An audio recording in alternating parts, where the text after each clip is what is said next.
Aster not starting the year off with a Fatui video? How uncharacter of me! Well, here I am. It took a while, but here I am. And all of its questionable glory. The Fatui Harbingers are one of the main antagonistic forces of Genshin Impact, known as being one of the most, if not the most, politically and militaristically powerful forms of government that exist in Teyvat. And as our lovely traveler traverses through the rest of the nations, it's only natural that they mingle with such important people throughout their journey. So today I want to speculate on what could potentially be the future Fatui boss battles in Genshin Impact. Disclaimer, this is all just a theory and speculation and none of it is indicative of the final product. I also have no idea if they even have leaks of the Harbingers except for those weird bait leaks of Arleo that are popping up in my timeline every now and then. Honestly, I'd kill for some information of the Harbingers in the game, but as far as I'm aware, there's nothing. And I'm not really that aware either. Anyway, before we begin, we need to establish some considerations. The Fatui Harbingers aren't a staple boss fight pattern as far as we are aware, with Mondstadt and Fontaine currently not having a Fatui Harbinger. But in the lore, there is also an important consideration because motive is very crucial in establishing why a boss fight will even happen. Unlike Tartaglia, who is very battle-driven according to his story, or Scaramouche, who at the time was too arrogant on newfound power to even consider his loss, the other Fatui Harbingers are politicians and businessmen who would rather fight through legalese than with the sword and the shield. Much like Senora, they would rather diplomatically threaten the traveler unless push comes to absolute shove. Now, of course, that's not to say they're not strong. Heavens though, they are feared all across Teyvat as being powerful individuals whose strength mustn't be reckoned with. And that is one of the biggest assets in politically scaring other nations into submission. Furthermore, Nahida even comments that the Harbingers ranked until the 3rd have strengths comparable to the gods. And considering that we have only fought the 6th in the midpoint of the journey, that means that things are gonna be messier from here. It's important to note that not all Harbingers will most likely be boss fights though. We also need to respect that Traveler is a well-known adversary to the Harbingers who have foiled several of their plans. It's in their best interest to keep them close and engage in as little conflict as possible because the Traveler themselves are a neutral party, much like how Arleo opted to establish somewhat amicable terms with the Traveler due to their common goal. So with that, I want to ask the question, what will the Fatui Harbingers have in their boss fight? What do I think will be any unique mechanics or whatever that they could incorporate? So let's get to theorizing. Starting with number 9, Pantalon. Speaking of individuals that don't have a reason to fight the Traveler, I doubt that Pantalon would have his dedicated boss fight regardless of how cool a boss fight in the Goth Hotel would be. Pantalon doesn't seem to be the kind of individual that actively enters the fray or intervenes physically, even when he's already contested, much in the case like Yelan's intervention. Pantalon speaks in money and wealth. Petty squabbles like frontal combat are beneath him. Pantalon as a character believes that money is the heart of the world, and that there should be a fair exchange between the power that the gods have and the mortals who wield it. He believes that mortals should have the power over money and not the other way around. Idealistically, if he were to have a boss fight, it would be in a place filled with riches and gold, similar to Tartaglia's Northland Bank fight. I'd like to think that the treasury would be his battlefield of choice, surrounded by the Fatui's wealth. Furthermore, I theorize that Pantalon's delusion is Geo, considering how strong-willed and resilient he is when adhering to his ideals of how money is the heart of the world. I also think that it would be ironic considering that he chastised Rex Lapis for having such dominant control over Mora, only to use the Geo element as his primary weapon. Pantalon doesn't have a vision as far as we are concerned, and his lore suggests that he never had one. So let's stick with Geo. If I were to theorize Pantalon's boss fight, I like to think it's structure-based, with several constructs constantly being built and hurled at the Traveler, almost like how Geo fights go, with Pantalon just standing there commanding everything. Pantalon's boss fight would have different kinds of material motif to symbolize the wealth he covets. I like the thought of this fight having a lot of cover and shields, where the battlefield is constantly changing as he adds more and more things to muddle the board, almost like how wealth becomes greed when there's an overabundance. Also, for some reason, I like the idea of Pantalon mimicking a dragon thematically, since 1. Dragons in modern media are known to have massive hoards of wealth being guarded, and 2. It's just the irony of him considering that he's mimicking the god of Geo's form, the same god he was criticizing for controlling the Mora of Teyvat. Though, overall, for Pantalon's boss fight, I don't think it's highly likely to ever happen. First, because of his status as the 9th Harbinger, meaning we'd need to regress backwards and fight an opponent that is allegedly weaker if we believe what Scaramouche says about his abilities. ways. And second is that it's not just in Pantalon's character to actively fight if he can bribe or manipulate his way out of a situation. Next we have Sandrone. When I think of Sandrone's boss fight, I like to think dollhouse. We know so little about her backstory except for the theories regarding her connection with Catherine, which, when we consider the visual similarities and Catherine's true nature as an automaton, checks out. Now, will I also cover the Sandrone Guizhong theory here? Maybe not, because it doesn't completely affect my hypothetical boss fight for her just yet.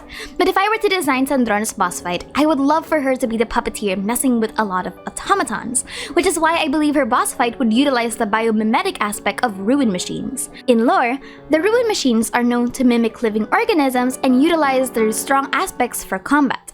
For example, ruin cruisers are meant to mimic honeybee colonies, ruin destroyers after plants, ruin defenders for insects, and ruin scouts for jellyfishes. Furthermore, if she got her hands on the ruin drake weapons, she could even enhance their mimicry of bishops.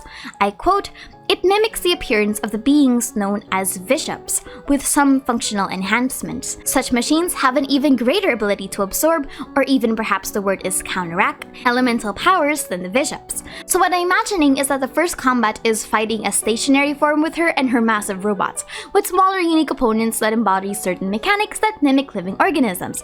Heck, these creatures could even be humanoid for all we know, considering the theory of Sandrone having created the Catherines. But even if that theory is wrong, the thought of fighting humanoid puppets with her controlling them is absolutely fantastic. Really sets in the puppeteer motif. I really want her battle to be a wave-based kind of combat with several summons.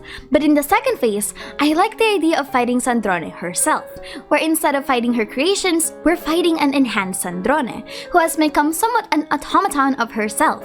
Would fit very well with the aesthetic of being a marionette and would somewhat be symbolic, that instead of researching other automatons, she herself became her own specimen. However, what that entails, we're not quite sure. But I'll expand on that Sandrone used to be human theory in another day. Overall, Sandrone's combat, in my opinion, would be a wave-based, summon-based combat with a final boss fight. Bonus points, her main element is Hydro. Would fit someone who quote-unquote creates because Hydro is the element of life, considering that Hydro boss fights usually utilize the creation of summons anyway, like the Oceanid, Tartalia's Whale, and the Hypostasis. Now, the problem with this boss fight is that Sandrone and Dottore virtually have the same focus on robotic archetypes, so I need to change up his boss fight later once it gets to him. But first, let's move on to Pulcinella. Pulcinella is one of those characters that appear like a wolf in sheep's clothing, where you can't help but feel something's off about him despite his seemingly unique appearance. While it's funny to meme about his strange correlation to Igor, character design in Genshin, especially for the Harbingers, is very much intentional, which only makes his disposition all the more fascinating because last time I discussed him, I proposed that his possible inspiration is the domovoi. According to Wikipedia, the domovoi is the household spirit of a kin. They are believed to share the joys and the sorrow of the family, and to be able to forebode and warn about future events, such as the imminent death of a kindred person, plagues, wars, or other calamities which threaten the welfare of the kin. The domovoi become angry and reveal their demonic aspect if the family is corrupted by bad behavior and language. This presents a very interesting duality of Pulcinella as a character. One is you have the older, caring figure, and the other one is the quote-unquote demonic aspect in the event that you anger him. Now that's a fun little theory, but how would that translate to a boss fight? Pulcinella is really difficult to speculate for because we haven't seen much of his potential power set. Neither Tartaglia nor Wanderer also mentions about his combat capabilities, and he also feels like a business-oriented individual who feels like he fights only if he must. But similar to Sandrone, I like the thought of Pulcinella as the mayor is an individual with henchmen. That this first part of his fight is us fighting two unique semi-bosses, which are his primary henchmen before we fight him, the quote-unquote demonic aspect or the angered Pulcinella. But the question is, what would his main boss fight be like? I like to think that he's one of those characters that are absolutely ballers when push comes to shove, where instead of his form of being a somewhat fragile old man, we are greeted with a seasoned warrior that would absolutely body the traveler with strong melee engages. I mean, Genshin has yet to have this trope, seemingly weak old man turns out to be OP kind of trope. Pulcinella would be perfect for that. As for his delusion, I'm not quite sure. I'd like to think it's Geo or Cryo just because of its more subdued nature thematically, as opposed to the more forceful elements like Pyro or Electro.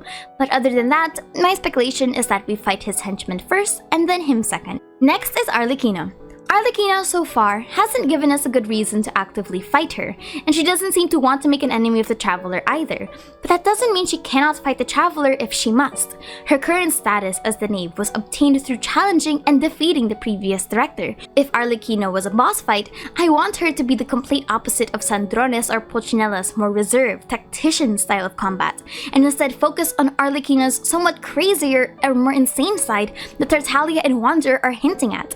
I would love for Arlecchino's fight to be a fast-paced, melee-heavy, in-your-face kind of boss fight, where she wields a scythe or a rapier to dash through the Traveler at rapid speeds. Thematically, I like to speculate that her boss fight would have the motif of X marks the spot, much like her design patterns. Her attacks are barrage after barrage of fiery strikes that are near impossible to dodge, so you need to have either sustain or shield to counteract her. For the stage setting, I also like the theme of Arlecchino's boss fight being masquerade-like, where the battlefield is a theatrical play with her being the main star.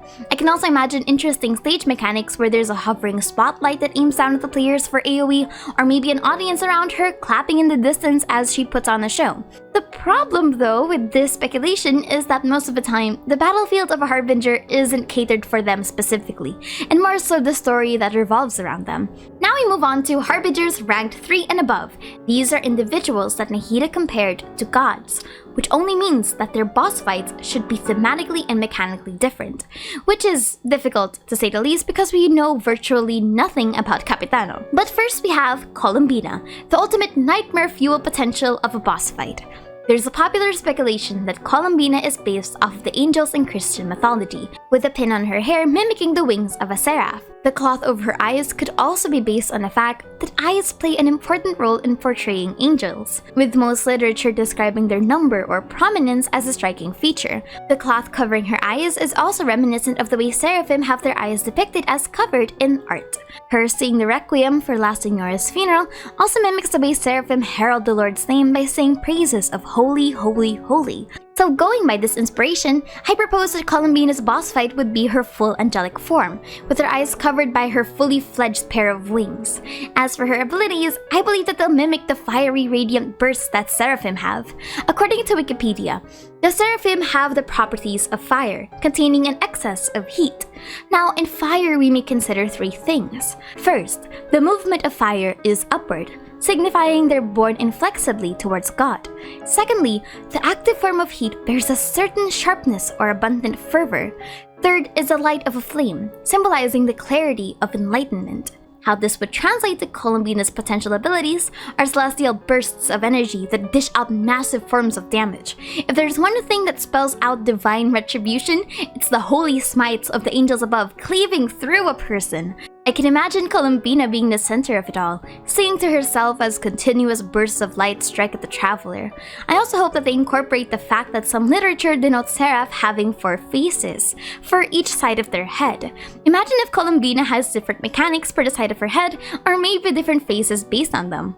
That'd be cool. Now, here's the caveat to this speculation. Interestingly enough, what I just proposed is actually really similar to another character's established moveset. The Travelers are also hinted to have connections with Seraphim based on their introductory fight with the Sustainer of Heavenly Principles. They have the pair of 6 wings and the fiery abilities, as well as the radiant bursts of energy. Now, how this will be consolidated with Columbina also having the potential Seraphim inspiration is unknown, but Columbina is also tied to another race altogether that people speculate, which are the Seelie. However, how this will translate into her power set is still unknown because we don't know what the human form of the Seelie is actually like. Though a one-shot kill similar to the Raiden Shogun's boss fight would be absolutely amazing. Next is Dottore. Dottore's power set has actually already been hinted at previously in the manga, or at least his combat power set. Though, I believe that if we were to fight Dottore, we won't be fighting him, but instead different power levels of his through his segments. It's important to consider that when Nahida asked for the extermination of his segments, she didn't ask specifically for the blueprints and the materials to be destroyed. Dottore himself even states that this is just a setback rather than a sure victory. I like the speculation that his boss fight starts with his weakest segment, somewhat like the Dottore that we fought in the manga with his gizmos and gimmicks, and then slowly transition to the Dottore who is the strongest. After all, even the Dottore that is currently with us might not be the original, since Dottore is confirmed to be very, very old. just that his segments are allocated to different missions to maximize efficiency.